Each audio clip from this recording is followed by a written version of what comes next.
Para sa akin, malaking halaga yung skateboarding, lalo na kung usaping self-expression. Kasi andyan yung kaya mo nang humarap sa maraming tao habang naglalaro ka. Hindi ka man sure na tama ba yung ginagawa ko, ganyan. Kaya mo pa rin humarap. Tsaka yung freedom din eh. Yun din yung naramdaman ko sa skate.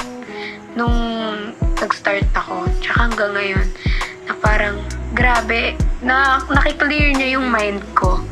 Alam mo yun na, ang saya, parang dati, kailangan ko munang pumunta sa gantong lugar para lang maging masaya ako.